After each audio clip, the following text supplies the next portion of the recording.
دفاع وزارت طالبانو غوښتل تیر یو کال کې 7 ولایتونه ونیسي. د افغانستان د دفاع وزارت وایي چې په تیر یو کال کې د طالبانو هغه پلان شنډ کړی چې غوښتل یې 7 ولایتونه او 112 ولسوالۍ سقوط کړي. خو وړاندې طالبانو ویلي وای چې د دوحې د تړون پر اساس یې په لویو ښارونو کې بریدونه درولي دي. د دفاع وزارت مرستیال شاه محمود میاخیل ویل په دې 112 ولسوالۍ کې تیر کال طالبانو بریدونه وکړل او غوښتل یې دا ولسوالۍ ونیسي، خو امنیتي ځواکونه یې مقابله وکړه او طالبان خپل مخ ته ونه رسیدل.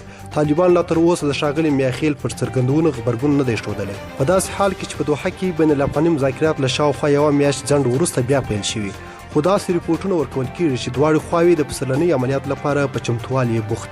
د افغانستان د دفاع وزارت چارواک د تیر یو کال مالي حساب ورکولو پروګرام کې وویل چې کرونا وبا او د سولې خبرې د دوی پر عملیاتو روزنه او د جګړې پر ډېرېدو اغیز درلود او پر امنیتي ځواکونه یې فشار ډېر کړی.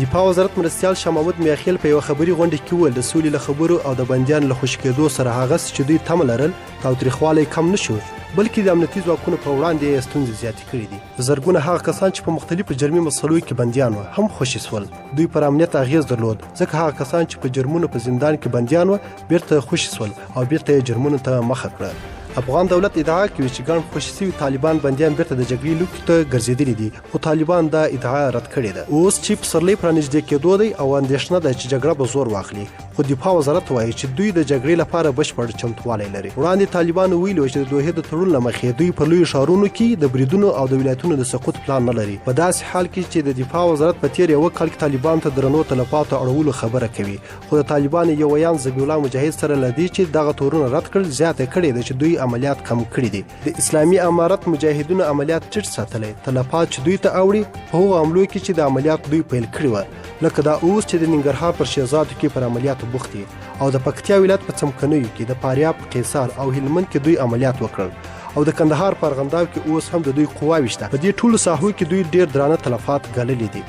په دوحه کې د طالبانو او د افغانستان د دولت د مرکزي پلاوي ترمنځ د سولې مذاکرات وړمه ورځ بیرته پیل شول. یوناما په خپل تازه ریپورټ کې ویلي چې د سولې خبرې پیلېدو وروسته ملکي تلفات زیات شوي دي او غوښتنه یې کړې ده چې د جګړې ښکېلې غاړې دي د ولسي وګړو د ژوند خوندیتوب ته پام وکړي.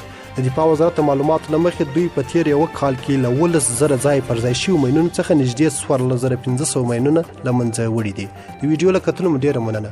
کوم ویډیو خوښ شوی حتما یې سره لایک او شیر کړئ. د لا ښایسته او په زړه پورې مطالبو لپاره زموږ چینل حتما سبسکرایب کړئ. تر بیا او بلې ویډیو